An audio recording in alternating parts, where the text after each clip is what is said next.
Shalom Sobat BMTV, kembali lagi di acara Tom Talk of Many, tokoh Alkitab masa kini. Nah, ini kita di suasana yang berbeda ini ya, kelihatan ya, ada sofa-sofa ya. Karena kita ini ya biasa ya, selalu kalau ada tamu yang di luar pasti kita akan berkunjung di rumah tamunya gitu kan, dan kita memakai tempatnya gitu kan ya. Nanti kita akan kedatangan satu tamu yang akan menceritakan ya kesaksian hidupnya, kesaksian pelayanannya bersama dengan Tuhan. Terus nantikan, terus tonton video ini, dan jangan lupa untuk di-share nih YouTube ini ya, live YouTube ini di grup keluarga mungkin ya, dimanapun di komunitas kalian. Mungkin kita akan belajar bersama-sama mendengarkan setiap cerita kesaksian yang akan sangat memberkati kita semua. Nah, bagi sobat-sobat BMTV sabar dulu karena akan ada iklan yang mau lewat dulu.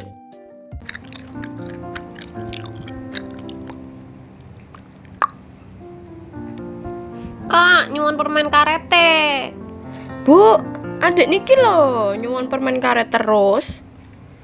Aja dikei, Kak. Goro-goro ora sengaja ngelek permen karet dadi mondok ning rumah sakit. Ya, ibu lho, aku pengen permen karet, Bu.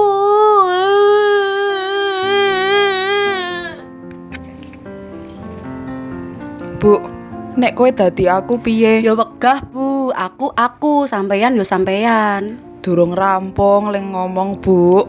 Iki lho, anakku sing cilik ki pengen banget permen karet. Jane yo mesake, tapi kok yo resiko. Lah mbok dikei to, Bu. Lah kae mondok ning rumah sakit suwe lho, Bu. Trauma aku dadian. Dadi wong ki mbok koyo aku ngene lho, Bu, solutif. Kae lho, ning Jalan Dr. Sutomo Solo ono es Bang Jo, dodol es permen karet. Wes, ra perlu wedi neh. Iki nek dilek, ngelake dadi ilang dan ra mungkin mlebu rumah sakit. Malah rasane kaya mlebu ning kolam renang, Bu, saking segere. Nyat sampean iki pancen oh ye. Hadir di kota Solo, pelepas dahaga dan pemuas rasa lapar. Es Bang Jo menghadirkan es abang, kuning, ijo dengan rasa permen karet, Thai tea, dan green tea. Harganya ramah sama kantong loh. Semua makanannya di bawah 10.000. Murah kan? Tunggu apa lagi? Segera merapat ke Es Bang Jo yuk. Di Jalan Dr. Sutomo nomor 19, Penumping, Lawean, Surakarta. Alamat Es Bang Jo juga tersedia di Google Maps. Es Bang Jo, sahabat dompetku. Iklan ini dipersembahkan oleh Berita Mujizat TV. Shalom Sobat BMTV, ya kembali lagi di acara Talk of Many, tokoh Alkitab masa kini. Nah, ini puji nama Tuhan, di samping saya ini sudah ada tamu ya, sudah ada bintang tamu narsum ya, narasumber yang sudah saya janjikan tadi di awal ya. Mungkin langsung boleh perkenalkan diri dulu, Cik. Oke, halo semuanya.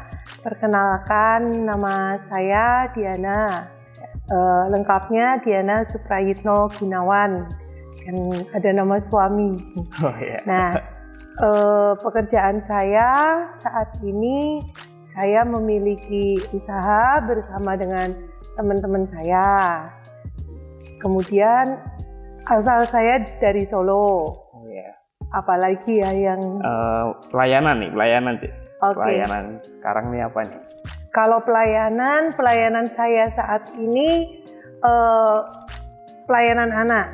Kalau dulu sebelum pandemi masih ada pelayanan ke ibu-ibu juga ya. Gitu. Cuman untuk saat ini memang yang saat ini dijalani ya pelayanan anak. Oke, gitu. Nah, nih bagi sobat-sobat BMTV, diundangnya Cik Diana, ya ini saya manggilnya Cik karena sudah terbiasa, sudah kenal, sudah terbiasa manggilnya Cik Diana. Diundangnya ini karena kemarin itu tim kreatif, tim kreatifnya BMTV itu baca-baca Alkitab gitu kan. Jadi ada ada tokoh Alkitab itu yang mungkin nggak terkenal, maksudnya jarang dibahas atau jarang dilihat seperti itu ya Cik. Tapi itu mempunyai dampak yang luar biasa. Nah itu kan tokoh Alkitabnya itu adalah mungkin bisa dibilang orang tuanya Musa gitu kan Cik. Jadi kan Musa ini kan lahir di zamannya Firaun ya, di Mesir gitu kan. Dan itu benar-benar ya banyak goncangan, banyak proses di sana untuk bangsa Israel itu boleh ada di sana gitu kan. Tapi imannya Musa itu bahkan sampai dia meninggal itu kan luar biasa sekali gitu kan. Bahkan dia boleh jadi bisa dibilang orang yang besar gitu kan. Maksudnya memimpin bangsa Israel untuk keluar ke tanah Mesir gitu kan. Berarti kan ada tokoh-tokoh Alkitab yang luar biasa sekali di balik kehidupannya Musa. Dan juga ada salah satu lagi itu ada neneknya Timotius sama ibunya Timotius gitu kan. Adanya Timotius ini kan kita tahu Timotius itu adalah tokoh Alkitab yang bisa dibilang luar biasa juga gitu kan, ketika dia melayani bersama Paulus gitu kan.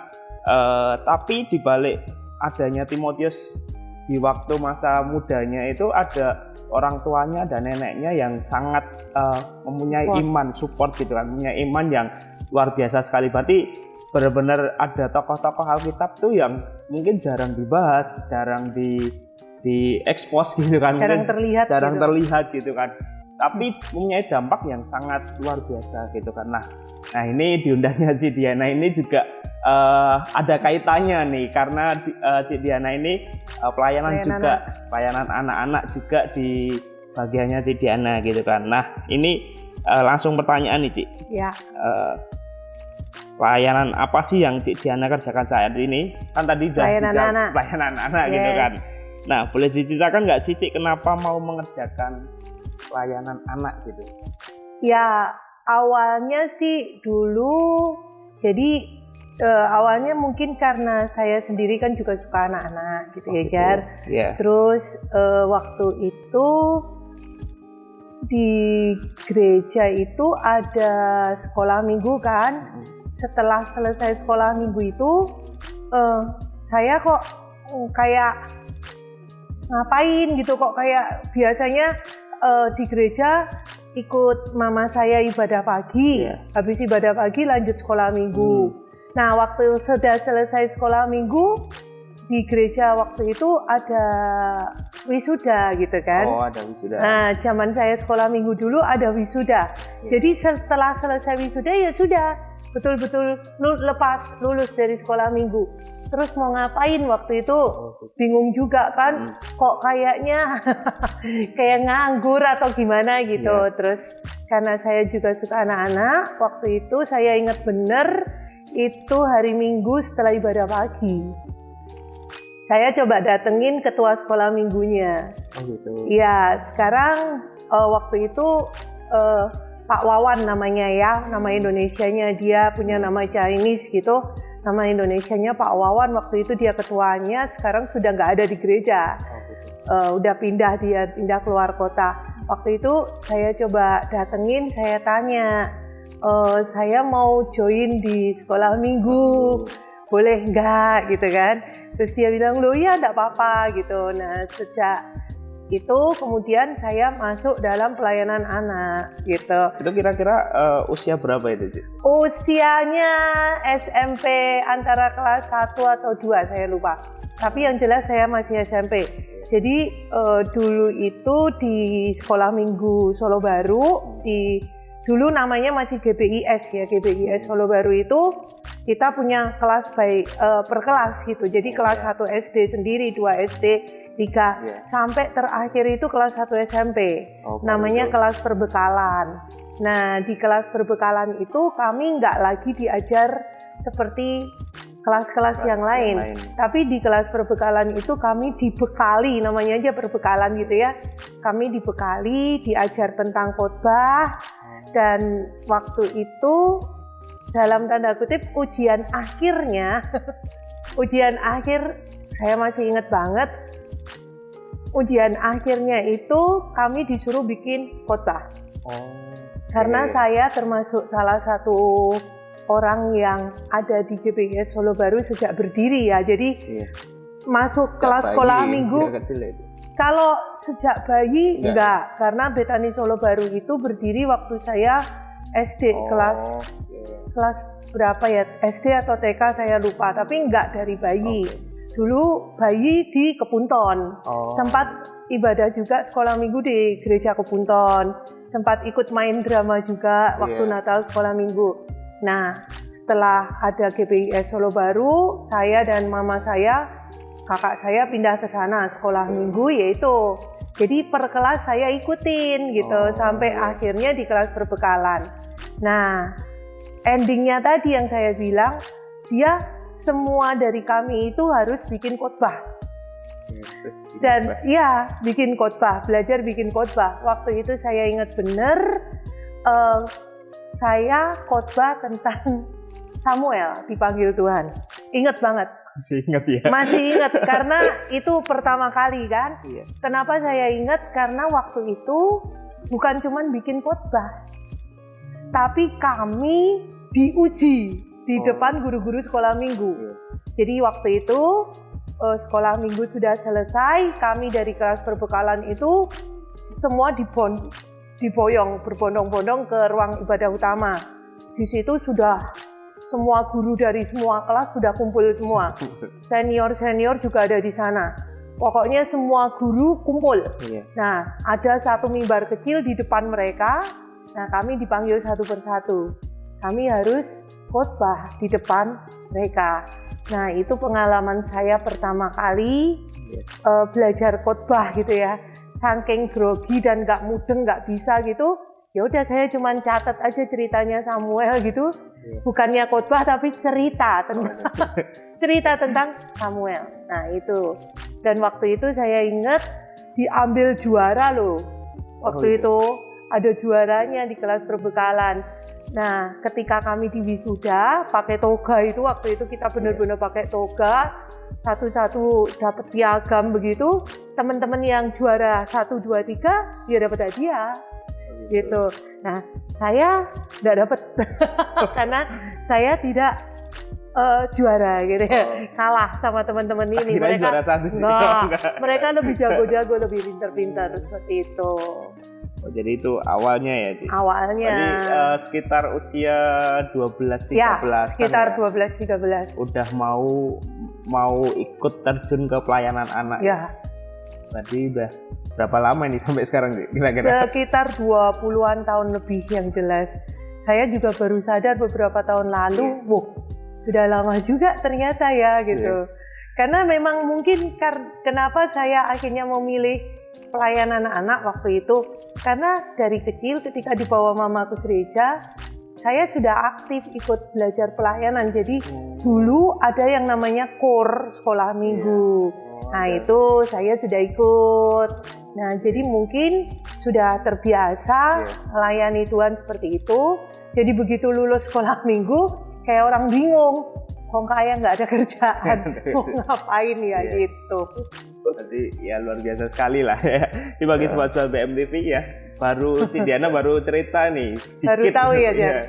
Baru sedikit aja itu benar-benar luar biasa. Maksudnya dari sejak masa muda sekali ya bisa dibilang, sekitar 12-13an tahun udah mau ikut melayani di bagian anak-anak nih. Bagi sobat-sobat BMTV sabar dulu karena akan ada iklan yang mau lewat dulu nih.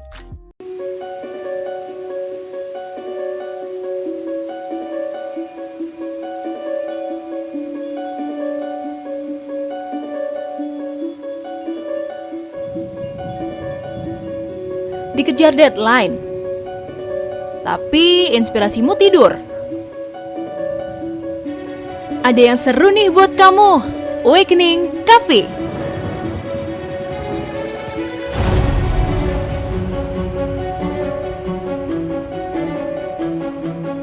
Awakening Cafe bakal bangunin inspirasimu. Caranya gampang banget, tinggal kunjungin booth Awakening Cafe di Jalan Kabut nomor 99 RT 1 RW 23 Panggung Rejo, Jebres, Surakarta. Bisa dipesan lewat Gojek juga loh. Awakening Cafe keeps you awake. Iklan ini dipersembahkan oleh Berita Mujizat TV.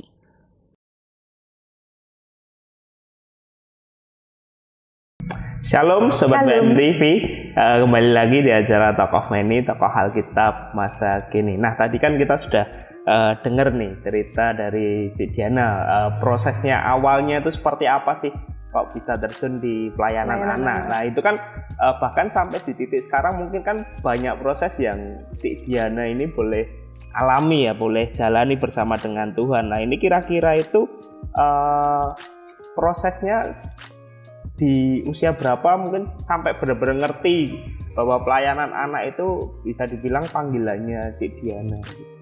Ya, kan awalnya mungkin karena itu ya tadi saya sudah cerita. Jadi tanpa saya sadari sejak kecil itu saya sudah belajar melayani Tuhan. Nah, dulu memang saya ingat benar gitu waktu sekolah minggu itu kita berangkat itu dijemput sama transportnya gereja gitu, ada bis gitu. Jadi karena mama saya sudah berangkat ibadah pagi duluan, jadi saya harus siap-siap sendiri gitu, nanti tunggu bis jemputan, terus latihan, kor, nah itu kan seperti itu. Nah tanpa saya sadari mungkin itu membuat saya seperti ya Samuel kecil tadi, sudah terbiasa di rumah Tuhan. Terus ketika sudah selesai jadi bingung, kok kayaknya kok nggak ada gimana gitu ya, cuman ikut mama ibadah pagi pulang gitu kan gimana gitu. Nah akhirnya tadi saya nemuin ketua itu, terus diizinkan udah ayo join. Oke, minggu berikutnya itu saya masuk ke pelayanan anak. Waktu itu saya lupa, ditaruhnya di kelas berapa itu lupa. Tapi yang saya ingat banget, pertama kali masuk di pelayanan anak itu, bagian saya ya cuma ngabsen anak-anak sekolah minggu. Absen sampai berbulan-bulan, malah mungkin ada tahunan ada. Jadi cuma ngabsen, pertamanya ngabsen. Jadi dulu anak-anak sekolah minggu banyak sekali kan jadi di absen. Punya buku absen, bener-bener buku absen begitu. Terus habis itu naik, disuruh doa gitu ya, mimpin doa adik-adik. Masih di kelas mimpin doa. Terus proses lagi, naik lagi belajar mimpin pujian gitu kan, mimpin pujian.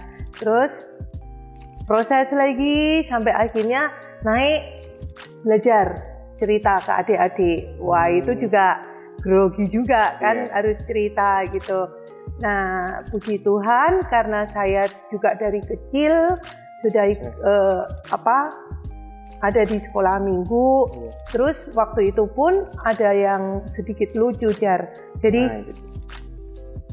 kalau SD itu kan masih anak-anak sekali ya. Kalau SMP itu kan sudah remaja gitu ya ibaratnya. Nah saya ingat benar waktu saya SMP itu di kelas saya gitu, teman-teman itu sudah bahas waktu itu grup band musik itu ada Boyzone zaman dulu ya. Kalian mungkin kalau yang muda-muda sekarang mungkin nggak begitu tahu. Ada Boyzone, ada Backstreet Boys, ada Westlife gitu. Wah mereka sudah bahas-bahas seperti itu. Saya nggak mudeng. Nggak mudeng itu apa gitu. Karena yang saya tahu ya lagu gereja. Saya tahunya cuma lagu gereja. Betul-betul waktu itu saya nggak tahu. Lagu-lagu apa itu saya nggak tahu gitu. Terus saya cuma tahu lagu gereja sama ya saya tahu cerita-cerita Alkitab. Nah setidaknya itu ternyata Tuhan persiapkan saya gitu. Jadi ketika saya masuk ke pelayanan anak, pelan-pelan sambil dengar teman yang senior cerita, saya juga dapet gini kan. Nah begitu saya disuruh cerita, ya sudah, saya sudah tahu cerita itu gitu ya ibaratnya. Jadi saya bisa bercerita ke adik-adik, jadi bisa nggak cuman cerita hafalan gitu. Jadi waktu itu seperti itu. Jadi prosesnya ya tanpa saya sadari, Tuhan proses saya dengan rajin sekolah minggu. Dari kecil naik kelas kayak gitu.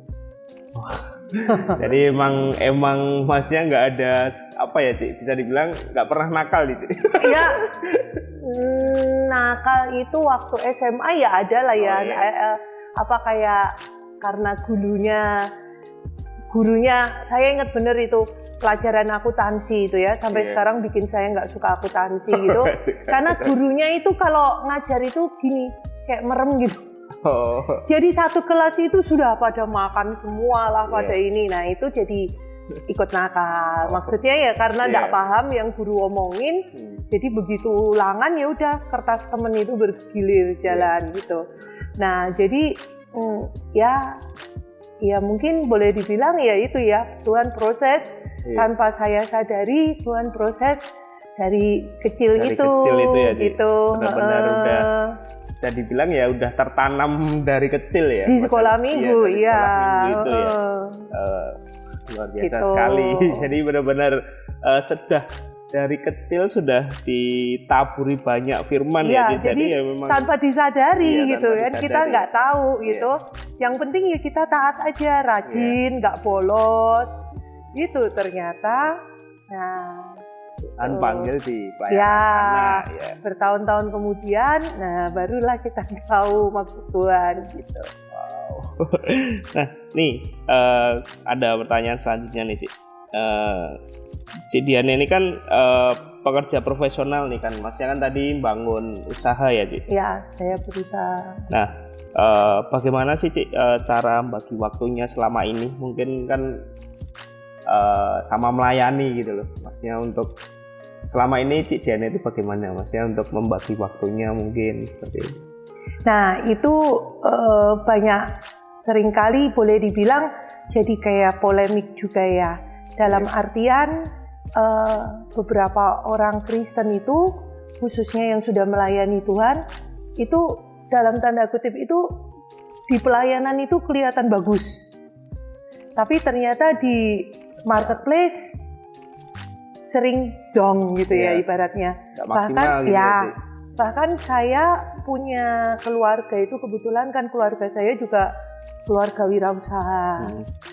Saya sering juga dengar dari mereka itu, dari om tante saya, dari juga ada beberapa orang gitu, sampai ngomong gini, kalau cari pegawai jangan cari orang Kristen. Sampai gitu ya, Cik? Sampai gitu, kenapa? Karena kalau orang Kristen pakaian izin katanya. Gitu, pakaian izin. Banyak Nah, izinnya. itu juga bagian dari proses saya. Jadi dulu saya juga masih belum bisa belajar berjalan seimbang Iya, gitu ya. Jadi sering saya juga mengorbankan mungkin izin kerja apa-apa gitu. Nah, sampai satu titik saya juga tahu, oh iya, kalau saya bekerja dengan seperti ini, saya justru jadi batu sandungan gitu kan.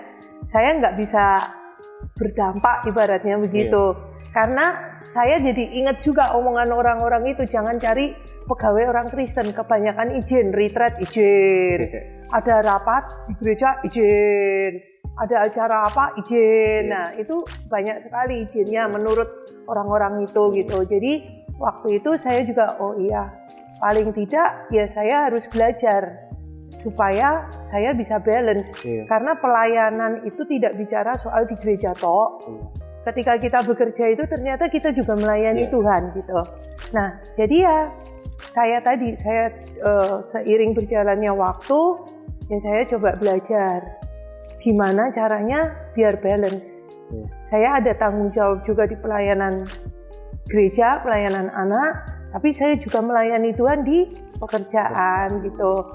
Nah, salah satu contohnya waktu saya kuliah dulu, itu saya nggak cuma pelayanan anak. Saya dulu juga ikut dalam tamborin.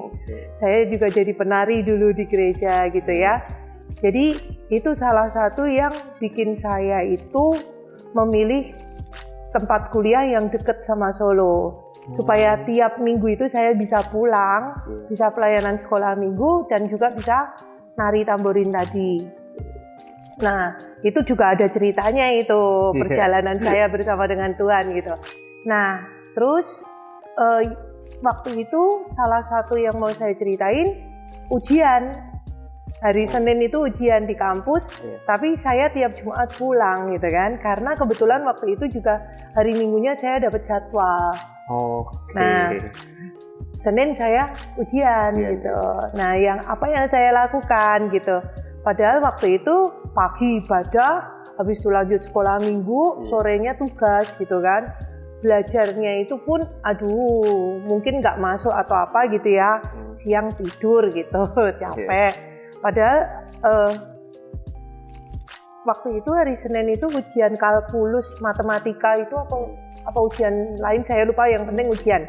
Nah, malam pelayanan kan, jadwal main tamborin, pelayanan ibadah sampai malam, sampai rumah sekitar jam 9-an lewat gitu. Nah, apa yang harus saya lakukan? Ya saya harus balance gitu kan. Saya bisa melayani Tuhan, saya juga harus bisa melayani Tuhan di kampus. Waktu itu saya masih mahasiswa gitu kan. Nah, akhirnya pulang gereja, saya bikin kopi, minta tolong mama bikinin kopi, saya belajar. Sepanjang malam itu saya belajar, sampai tengah malam atau malah lebih saya lupa, pokoknya saya belajar setelah itu. Karena saya cuma percaya dan bilang sama Tuhan, saya duluin Tuhan. Tuhan pasti juga akan tolong saya belajar, gitu kan. Ya udah, harga yang harus saya bayar, saya nggak tidur, saya belajar. Dan pagi-pagi benar, waktu itu kereta ke Jogja itu jam 6 pagi. Jadi jam 5 harus sudah siap-siap berangkat ke stasiun. Jadi tidur cuma berapa jam toh. Dan begitu sampai di Jogja jam 7, buru-buru balik ke kos, jam 8 itu sudah ujian. Jadi langsung cepat-cepat berangkat ke kampus.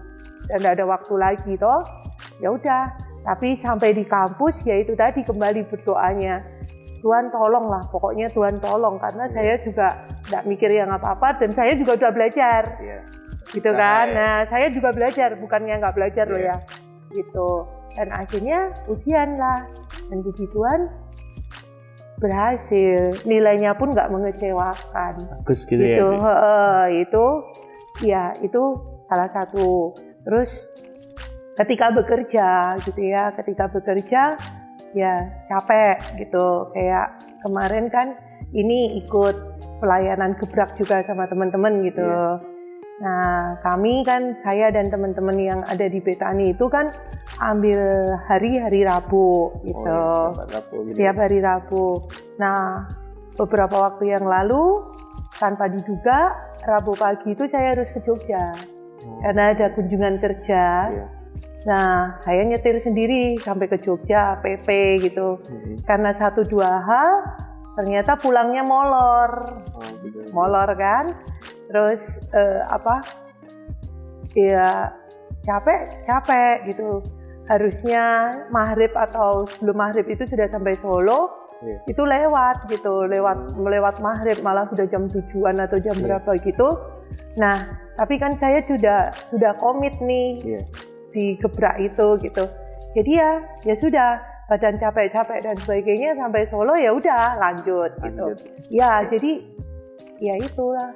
Maksudnya ya, ketika kita bisa melayani di gereja, kita juga harus balance gitu. Ya, gimana cara balance kan? Ya mau nggak mau harus ada yang harus dibayar harganya gitu. Mungkin capek, mungkin harus keluar effort lebih. Gimana nih supaya nggak jadi batu sandungan, kebanyakan izin atau apa? Ya udah kerja dulu, habis kerja buruan pulang bisa.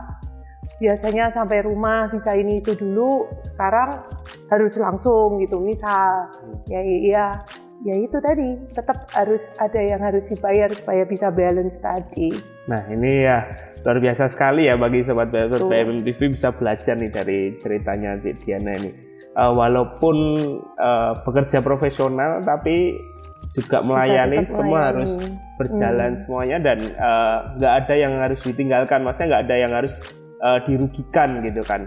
Jadi benar-benar harus maksimal juga, jadi nggak cuma pelayanan tapi pekerjaan nggak jalan gitu. Jadi harus semua harus seimbang gitu, harus harus korban lebih, berarti harus korban waktu, korban effort yang lebih seperti itu. Nah ini Cik, pertanyaan yang selanjutnya nih, ada nggak sih Cik hal terberat mungkin gitu kan ketika melayani ya di bagiannya Cik Diana di pelayanan anak itu, kira-kira ada nggak sih selama ini mungkin? Nah ini cerita berbagi pengalaman ya, ini ya, sharing gitu ya, sharing tentang apa yang pernah saya alami gitu.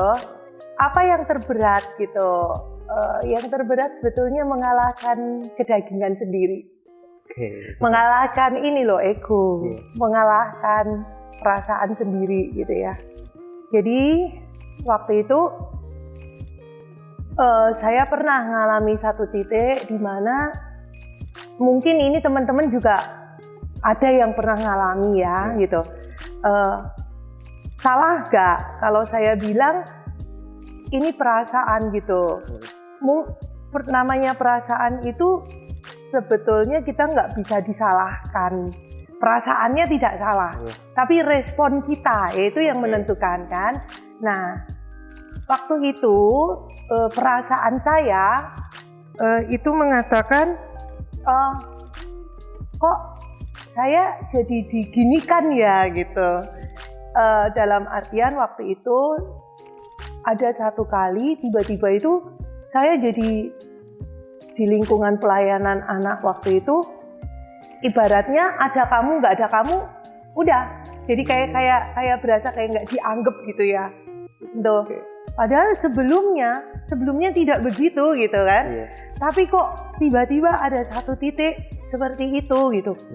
Jadi sama sekali kamu nggak dikasih, dalam artian mungkin kamu nggak dipercaya ngerjain ini, ngerjain itu. Jadi ya udah, saya tetap datang melayani itu karena saya merasa saya pelayan anak gitu ya.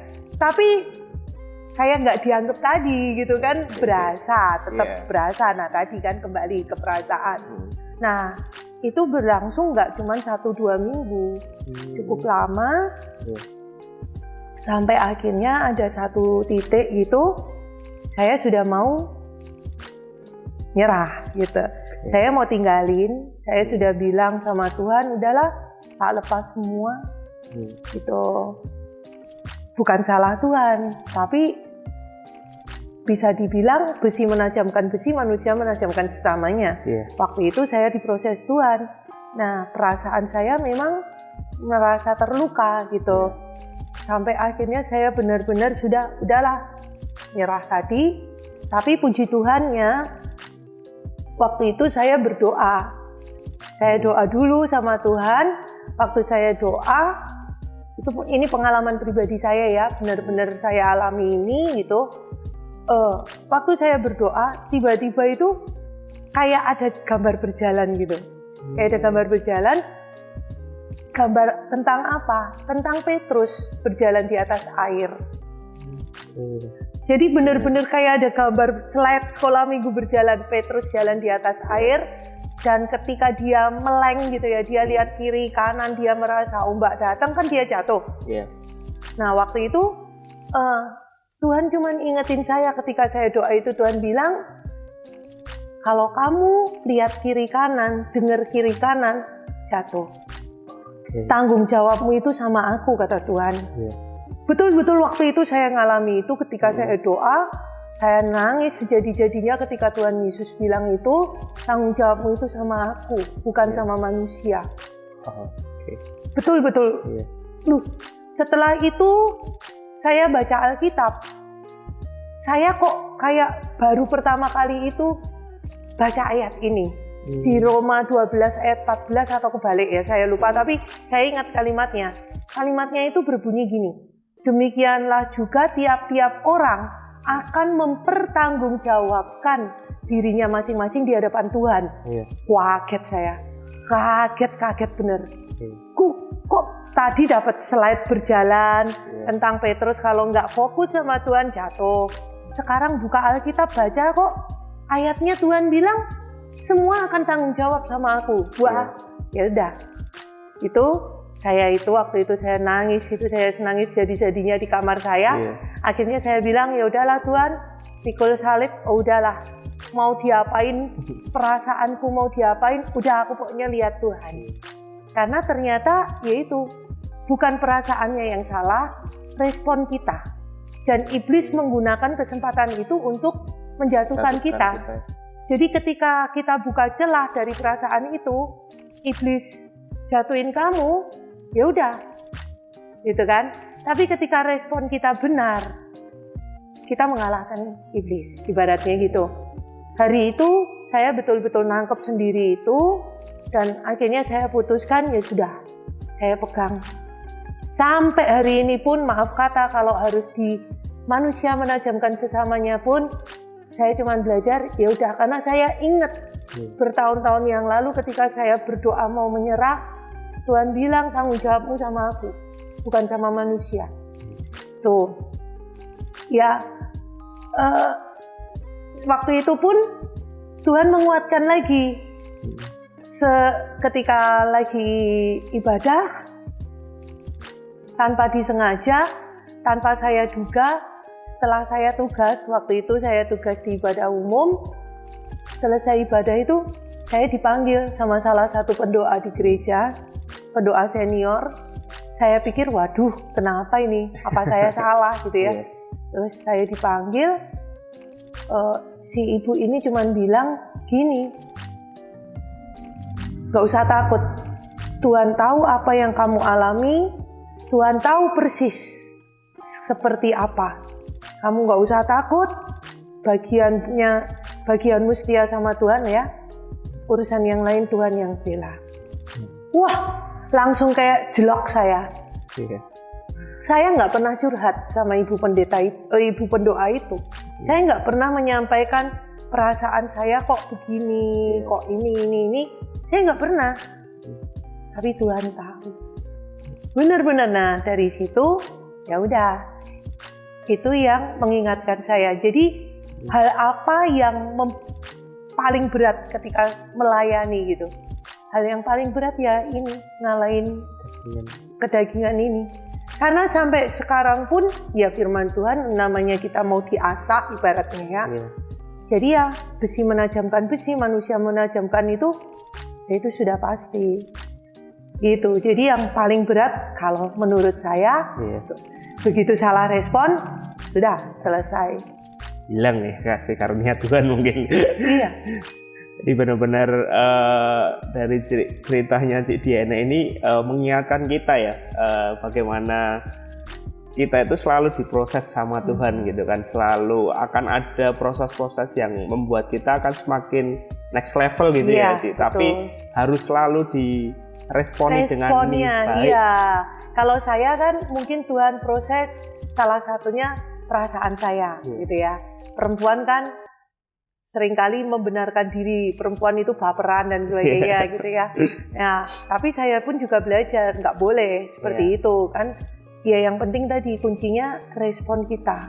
Mungkin teman-teman diprosesnya dengan cara yang lain. Mungkin ada yang diproses dengan kesulitan dalam keluarga, kesulitan materi atau apa. Tapi kembali respon. Luar biasa sekali nih. Lihat Tuhan Yesus. Kayak Petrus tadi loh. Saya juga mikir loh, kok Tuhan Yesus kok ngingetinnya cerita yang itu gitu loh. Tapi oh iya bener memang. Pokoknya ada apapun dalam hidup kita, kalau kita nggak lihat Tuhan Yesus itu kan udah pasti jatuh. Iya. Nah nih Cik, dimasuk di pertanyaan selanjutnya nih. Suka duka nih Cik, ketika Cik Diana ini melayani di layanan anak itu apa aja sih suka dukanya ini? Kalau dukanya ya tadi ya, kalau pas dapat proses dari Tuhan gitu ya, dukanya gitu. Kadang juga diomelin sama orang tua kalau misalnya harus pulang malam gitu ya waktu itu kan. Kalau musim-musim kayak gini Natal, Paskah itu kan sibuk-sibuknya kalau pelayanan anak toh. Harus dekor waktu itu, terus harus bungkusin hadiah buat anak-anak. Nah itu kan kadang nggak berasa sampai malam. Nah itu kadang juga didapat omelan dari orang tua gitu. Tapi ya sekali lagi itu bisa dibalancekan sebetulnya itu. Nah kalau sukanya itu ketika melihat anak-anak kecil yang kita layani itu semangat, mereka mulai nangkep firman Tuhan. Gitu. Lebih suka lagi ketika melihat mereka bertumbuh besar dan akhirnya jadi rekan pelayanan gitu. Kayak beberapa temen di gereja kan. Ada ya, Cik? Wah banyak. Ya? Banyak. Bang Rio. Dimas. Iya. Dama. Lu muridnya Itu semua ya? iya, itu benar-benar Rio itu yang paling saya ingat karena waktu itu betul-betul Rio, Danang gitu kan. Ya sekarang sudah jadi teman pelayanan gitu. Nah, gitu ya. itu yang bikin senang banget. Nah, pernah ingat juga ini waktu masih berapa tahun udah agak lama juga sih. Ini bukan murid yang saya layani langsung di kelas loh ya. Waktu itu dia masih balita gitu kan. Jadi dia ada di kelas balita gitu. Saya kelas SD gitu kan. Tapi one day saya itu nggak sengaja ketemu gitu. Dia susternya, orang tuanya. Nah susternya itu cerita gitu. Si Diana dapat kiriman lagu di radio dari anak itu gitu. Ya waktu itu kan kita ketemunya ya paling kalau pas pujian. Habis pujian tuh masuk firman kan mecah-mecah. Nah jadi anak itu kenal saya ya karena di kelas pujian itu. Terus ya dari situ ternyata ketika kita menabur itu kita itu kayak apa ya, bisa meninggalkan kesan juga buat anak-anak gitu. Mereka ingat kita ini gitu. Salah satunya murid sekolah minggu itu si Effendi itu. Dia ingat dulu saya ngapa gitu. Saya malah udah nggak ingat saya ngapain dia. Tapi dia masih ingat. Nah itu jadi bagian dari sukanya. Ya sukanya dalam melayani anak-anak gitu. Ketika lihat mereka bisa tumbuh, tetap dalam Tuhan, melayani Tuhan lagi. Terus ya ingat kalau kita pernah nabur mereka dikuatin, nah itu yang happy gitu. Lihat anak-anak semangat kayak kemarin hujan lebat gitu ya. Ternyata anak-anak semangat berangkat tetap di kids community kan. Karena pandemi nggak bisa sekolah minggu lagi, sekarang di gereja ada kids community. Nah itu anak-anak semangat. Malah orang tuanya sudah bilang, karena hujan lebat, udah nggak usah berangkat dulu gitu ya, karena hujan lebat gitu. Tapi anaknya nggak mau, anaknya tetap mau berangkat. Nah itu salah satu suka juga di ketika melayani anak-anak. Hal-hal yang mungkin sepele-sepele kayak gitu. Lihat anak-anaknya bisa ya tadi bareng melayani Tuhan. Kalau dukanya ya tadi ya, terus duka lagi kalau tahu anak-anak sekolah minggu yang dulu kita layani ketika besar meninggalkan Tuhan. Itu nggak 1-2, ada banyak. Ya itu aduh kayak ternyuh kayak ini, aduh kenapa kok nekat ini ya. Tapi ya pilihan, respon tadi. Nah itu suka dukanya gitu. Nah ini bagi sobat-sobat BMTV ya, kita sangat terberkati nih dari ceritanya Cik Diana ya, bagaimana prosesnya dalam melayani di bagian pelayanan anak ini sangat luar biasa sekali nih. Nah bagi sobat-sobat BMTV, sabar dulu karena kita akan ada iklan yang mau lewat. Habis ini akan ada segmen yang terakhir nih, kita ada iklan dulu.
Iklan ini dipersembahkan oleh Berita Mujizat TV.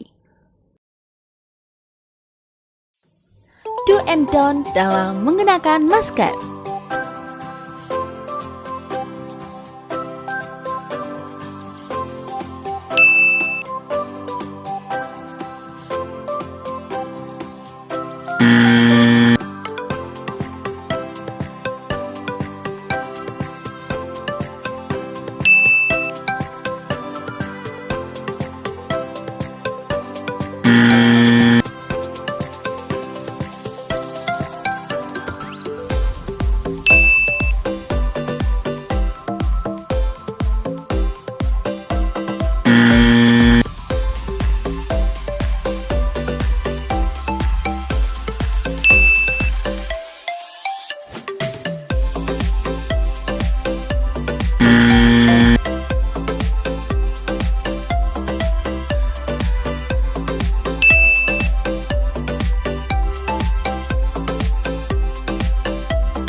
Pastikan maskermu udah bener ya, supaya virus nggak bisa masuk.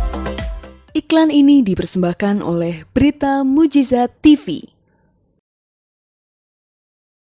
Shalom Sobat BMTV ya, kembali lagi di Talk of Many, tokoh Alkitab masa kini. Nah ini yang segmen terakhir nih, kita langsung aja nih kasih pertanyaan sama Cik Diana ini. Yang pertama nih Cik, kan di luar orang sana kan ketika mungkin banyak orang itu bekerja profesional itu kan mungkin mereka akan fokus di bagiannya gitu kan Cik. Nah ini kalau Cik Diana ini kan beda nih, masih mau ya bisa dibilang masih mau melayani bahkan sampai sekarang. Alasannya apa Cik? Ya, gini, seperti tadi saya bilang, pelayanan itu nggak cuma di gereja. Ketika kita bekerja itu sebetulnya kita melayani Tuhan gitu. Dan ketika kita melayani Tuhan itu selalu berbicara tentang jiwa-jiwa sebetulnya kan. Nah, jadi kenapa kok ketika saya ditaruh Tuhan di marketplace pun saya tidak terus melepaskan diri dari pelayanan di gereja. Kenapa saya kok masih mau tekun mungkin ya melayani anak-anak gitu, jemputin anak-anak gitu. Nah, kenapa kok seperti itu? Karena saya berpikir ketika saya bekerja itu minimal saya dapat duit kan. Saya dapat duit. Nah, uang yang saya hasilkan dari bekerja itu kan saya juga bisa taburkan tuh ke anak-anak. Misal ketika Natal begini butuh dana untuk membelikan mereka snack gitu. Nah, kalau saya sebagai guru sekolah minggu, saya nggak bekerja, saya nggak punya penghasilan, terus saya mimpi anak-anak dapat snack, ya nggak bisa. Apakah saya bisa mengandalkan manusia, mengandalkan taburan dari orang, misal seperti itu? Ya, mungkin masing-masing orang punya pikirannya sendiri ya. Tapi kalau saya nggak mau. Saya memilih untuk ketika saya bekerja, semakin saya bekerja, saya dapat duit, saya diberkati, loh saya juga bisa memberkati. Nah kan seperti itu, kembali ke jiwa-jiwa. Mungkin bukan ke anak-anak saja, bisa ke bagian-bagian lain, memberkati orang-orang lain. Kalau saya punya uang, kalau saya nggak kerja kan saya nggak punya uang. Saya mau memberkati mereka gimana cara, misalnya seperti itu. Ya mereka butuh, mereka punya masalah mungkin keuangan atau apa. Ya kita tidak cukup cuma doain, kan tetap harus ada bukti nyata, ibaratnya kan gitu. Nah jadi kenapa kok ketika kita melayani Tuhan, kita juga bekerja itu harus balance ya, karena tadi kalau kita sampai nggak bekerja, terus kita nggak dapat penghasilan misal, ya kita nggak bisa berbuat banyak ibaratnya gitu. Kamu masih bisa melakukan bagian, misalnya kamu melayani, jemputin, kamu setia menabur firman dan sebagainya, iya. Tapi seandainya kamu bekerja dengan baik misalnya gitu ya, bekerja di marketplace sungguh-sungguh, kamu bisa diberkati di situ. Kamu kan ibaratnya punya senjatanya itu lebih gitu loh. Jadi perlengkapanmu itu lebih banyak. Nah, ya kurang lebih seperti itu. Makanya kenapa kok saya tetap melayani walaupun saya bekerja. Seperti itu. Oke. Jadi benar-benar harus apa ya? Balance semua ya, Cik. Ya, Benar-benar ketika kita diberkati di pekerjaan kita bisa memberkati. Iya. di pelayanan yang lain seperti itu ya, Cik. Betul. Oke. Nah, ini masuk pertanyaan kedua nih, Cik. Kalau di zaman sekarang ini kan apa ya? Zamannya itu kan semakin lebih ke teknologi gitu ya, Cik. Apalagi anak-anak zaman sekarang mungkin banyak anak itu gadget selalu gadget gitu kan, di usia-usia yang bisa dibilang baru 1 tahun mungkin udah dicekokin gadget gitu kan. Nah ini ada nggak sih, Cik, apa ya, dari Cik Diana buat guru-guru sekolah minggu mungkin ya, bagi sobat-sobat BMTV yang mungkin lagi nonton gitu kan, kira-kira apa aja sih, Cik, yang perlu ya dipunyai sama guru-guru sekolah minggu di zaman sekarang kira-kira? Kalau menurut saya, sepanjang saya melayani anak-anak, ya yang penting itu yang pertama, kita kan hati ya. Panggilan itu bicara soal respon hati juga. Ketika kita betul-betul terpanggil di anak, itu kita pasti punya hati ibaratnya. Mau diapain juga hati kita di sana gitu. Kayak kalau kita jatuh cinta sama orang itu, mau di kiri kanan ngomong apa kan tetap kita maunya sama dia gitu, ibaratnya gitu. Jadi yang harus kita cek itu hati. Terus nggak cukup dengan berbekal hati gitu ya. Kita juga harus membekali diri kita dengan, kamu itu mau bagi apa ke anak-anak gitu kan. Kamu mau bagi firman, kamu sudah tahu firman Tuhannya belum? Kamu mau cerita apa ke anak-anak? Kamu cerita tentang Gideon aja nggak tahu misalnya. Kamu cerita tentang Balak dan Bileam juga nggak tahu misal. Terus yang mau kamu tabur ke anak-anak apa gitu. Jadi yang kedua, ya kita mesti tahu kita mau nabur apa ke anak-anak. Kita mau nabur firman, ya kamu harus membekali dirimu dengan belajar firman. Minimal kamu mesti tahu cerita-cerita di Alkitab gitu. Tokoh-tokoh, nggak cuman itu tokoh di Alkitab banyak kan. Nah, kamu harus tahu gitu. Jadi ketika kamu membagikan dengan anak-anak, itu nggak cuman sekedar kamu kayak ketika kita sekolah gitu ya, mengerjakan tugas malam harinya gitu ya, dalam sekejap ibaratnya. Ketika kita sudah lebih menguasai, kita tahu, bahkan kita bisa menghidupi cerita-cerita di Alkitab itu kan, ketika kita menabur ke anak-anak itu betul-betul jadi kayak sesuatu yang hidup ibaratnya gitu. Terus kamu mau nabur apa lagi ke anak-anak? Kamu mau mengajar tentang pujian, ya kamu harus belajar memuji itu. Cara anak-anak menyanyi itu kayak apa gitu. Jadi kan beda ketika kita jadi WL di remaja pemuda umum, itu kan hampir sama. Sama sekolah minggu kan jelas beda. Coba kalau kita ngajar sekolah minggu, adik-adik ayo kita nyanyikan dari terbit matahari, dari terbit matahari, kan anak-anaknya nggak mau nyanyi. Bengong nanti anak-anaknya. Tapi kalau kita benar-benar ngajar sekolah minggu kan, wah harus lebih. Iya lebih. Ya kita harus berani gila lah ibaratnya kalau sekolah minggu memang seperti itu. Jadi ya kalau kamu mau ngajar mereka nyanyi, ya kamu betul-betul nyanyi seperti mereka, dunianya mereka nyanyi itu kayak apa gitu. Jadi kita belajar untuk menjadi mereka gitu loh. Kalau kita jadi anak kecil tuh, yang kita butuhkan dari kakak sekolah minggu itu apa gitu. Terus kalau zaman sekarang anak-anak lebih ya tadi ya gadget dan sebagainya. Nah saya itu kepingin sekali, tapi saya itu nggak punya ilmunya gitu ya.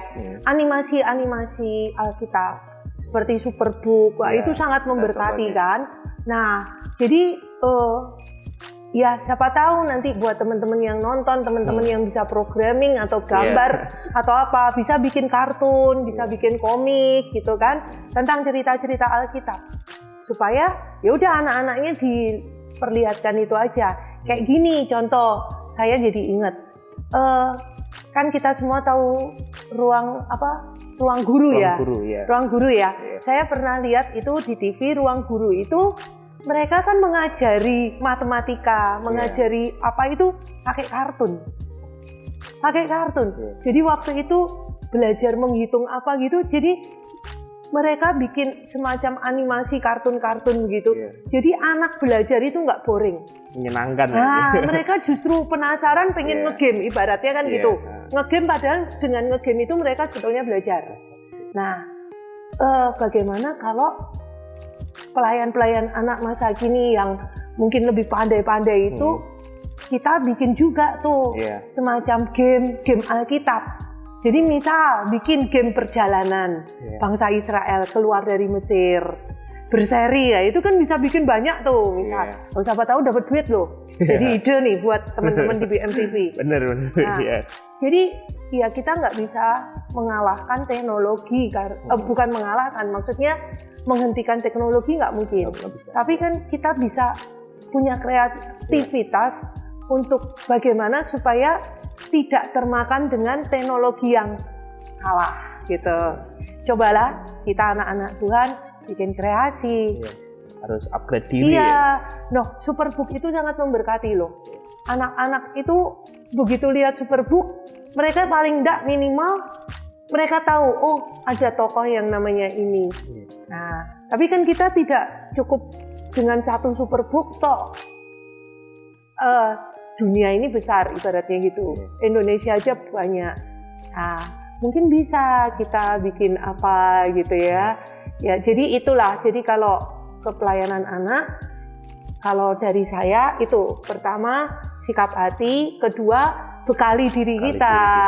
Kita mau nabur mereka nih sama firman, ya kita harus tahu firman dulu, cerita-cerita di Alkitab. Kita mau nabur mereka pujian, ya kamu harus belajar pujiannya anak-anak yang menarik, gitu. Dan yang terakhir untuk masalah gadget tadi, kalau masukan dari saya, kalau menurut saya itu, jadi barangkali ada permainan-permainan teknologi yang ya anak-anak nggak usah main Mobile Legend terus main apa lagi itu. Jadi bisa main itu apa namanya kayak game-game Alkitab. Kurang lebih begitu. Jadi emang harus kreatif, harus upgrade diri gitu ya. Iya, betul. Oke, luar biasa sekali nih, Cik. Nah ini Cik, hampir yang terakhir nih. Kira-kira ada nggak sih Cik harapan secara pribadi mungkin di pelayanan anaknya mungkin atau di pekerjaannya di tahun-tahun ke depan ini, ada harapan apa sih Cik kira-kira? Kalau harapan ya pastinya ada ya, dan puji Tuhannya saya ini sama-sama bergelut di pelayanan anak sama suami. Suami saya juga pelayanan anak dan kami sepakat kami mau terus di dalam pelayanan anak gitu kan. Dan kenapa pelayanan anak? Karena anak-anak itu generasi penerus gitu kan. Dan ketika kita berbicara tentang anak-anak, kita nggak bisa memungkiri pelayanan pasangan muda, pasangan keluarga gitu kan. Kalau yang sudah dalam tanda kutip mohon maaf sudah tua gitu ya, sudah mau gimana sudah terlanjur. Tapi untuk pasangan-pasangan muda yang mau membina keluarga dan sebagainya, itu kan masih bisa dalam tanda kutip dipersiapkan supaya membangun keluarga yang betul-betul seperti apa yang Tuhan mau gitu ya. Nah, dan puji Tuhan saat ini kan kebetulan bukan kebetulan ya, saya yakin ini juga dari Tuhan. Tuhan tahu saya dan suami juga dapat kesempatan melayani calon pasangan muda gitu di Jakarta. Karena kan kebetulan suami masih ada dinas di Jakarta juga, jadi dia juga bergereja di sana. Dan kemarin mulai tahun ini kami diajak bergabung dalam pelayanan pranikah gitu kan. Jadi kami ketika ditawarin itu kami welcome sekali, gitu kan. Jadi kita ada di sana, ya kita share, berbagi hidup. Harapan kami dengan seperti itu, setidaknya keluarga-keluarga muda ini terbangun dan mereka itu betul-betul membangun keluarganya itu dengan dasar kasih sama Tuhan. Jadi fokus sama Tuhan. Ketika nanti mereka punya anak, anak-anaknya pun akan diajar jalan-jalannya Tuhan gitu. Nah, jadi kenapa saya dan suami harapan kami di tahun-tahun yang akan mendatang itu kami bisa lebih lagi di pelayanan pasangan-pasangan muda karena itu. Karena nggak cukup kalau kami cuman melayani anak. Kalau melayani anaknya tapi orang tuanya masih bermasalah dan sebagainya, nggak bisa gitu. Karena anak-anak sekolah minggu ini yang jadi problem dari orang tua, yang penting taruh aja di sekolah minggu, nggak di Solo, nggak di Jakarta itu sama. Udah titipin sama guru sekolah minggu. Udah orang tua kayak nggak ada beban. Di sekolah titipin sama guru sekolah. Nggak bisa. Anak-anak itu lebih sering dan lebih dekat sama orang tua. Kalau mereka melihat orang tua yang tidak seperti yang mereka dengar ketika di gereja atau di sekolah, ya kasihan mereka, bingung kan ibaratnya begitu. Jadi tidak cuma di pelayanan anak, keluarga pun juga harus terlayani, ibaratnya seperti itu. Harus saling melayani lah gitu. Jadi itu harapan saya ke depan. Jadi nggak cuma tetap di pelayanan anak, tapi kita bisa mulai ke pelayanan-pelayanan untuk pasangan-pasangan muda seperti itu. Jadi kita berdoa juga ya buat sobat-sobat BMTV ya, buat Cik Diana ini, buat harapannya biar ya di tahun-tahun ke depan Tuhan lancarkan lah ya, gitu seperti itu. Nah ini Cik yang terakhir nih, mungkin Cik Diana boleh kasih pesan-pesan mungkin buat sobat-sobat BMTV nih yang lagi nonton, dan benar-benar apa ya pesan apa aja sih yang mungkin Cik Diana mau sampaikan nih kira-kira? Ya, kalau pesan dari saya, kita itu tidak pernah tahu hari-hari di depan kita ya. Jadi kita nggak pernah tahu apa yang akan terjadi di hidup kita di depan. Tapi memang apa yang terjadi di depan itu dipengaruhi dari keputusan kita sekarang. Nah, keputusan kita hari ini itu tidak jauh dari yang namanya respon tadi. Ya, jadi yang mau saya sharekan, coba saya juga belajar. Kita belajar sama-sama merespon segala sesuatu dengan benar. Seperti apa yang Tuhan mau. Dengan merespon yang benar, seperti yang Tuhan mau, kita itu tidak sadar mungkin. Tanpa kita sadari itu kita sedang menabur. Apapun, bukan masalah materi tok. Masalah hidup, taburan, seperti tadi saya baru menyadari juga kan. Saya menabur dengan dalam tanda kutip rajin sekolah minggu gitu. Ternyata itu Tuhan mau saya tertanam gitu, menabur sampai pada akhirnya itu berbuah jadi panggilan dalam hidup saya gitu. Jadi kita nggak pernah tahu. Nah, kalau saya mau bicara tentang belajar tekun dan setia itu dalam hidup saya di hal yang lain pun ada gitu. Tapi kan tidak di sini ya. Di sini kita bahas tentang pelayanan anak. Jadi ya itu yang mau saya bagikan, belajar merespon semuanya dengan benar, karena kita tidak pernah tahu apa yang sedang kita responkan itu sebetulnya taburan di hidup kita. Dan namanya menabur, kita pasti menuai. Respon yang salah, tuaian salah. Tuaian buruk, ibaratnya kan gitu. Tuaian kehancuran. Jangan menyalahkan siapapun, karena kita menaburnya salah, meresponnya salah. Tapi kalau kita merespon apapun dengan benar, seperti yang Tuhan mau, kita sedang menanam sesuatu yang baik. Dan nanti di satu titik sana di depan, kita menuai itu, pasti menuai kebahagiaan, menuai kesuksesan, menuai semua yang baik lah ibaratnya. Gitu. Jadi jangan lupa belajar merespon apapun dengan benar. Oke, jadi bagi sobat-sobat BMTV ya, kita sudah mendengarkan nih Cik Diana ya, bagaimana kita harus selalu merespon dengan benar ya. Setiap hal yang boleh Tuhan izinkan terjadi dalam hidup kita ya selalu diresponi dengan benar. Ya ini benar-benar luar biasa sekali cerita kesaksian dari Cik Diana ya. Sebelumnya terima kasih Cik Ya, sudah mau sama-sama. hadir ya, sudah mau ada di Berita Mujizat TV untuk menceritakan kesaksiannya ya, pelayanannya selama ini ya gitu kan. Ya mungkin banyak yang belum terceritakan gitu kan, tapi melalui cerita yang bisa dibilang singkat 1 jam ini benar-benar sangat luar biasa ya.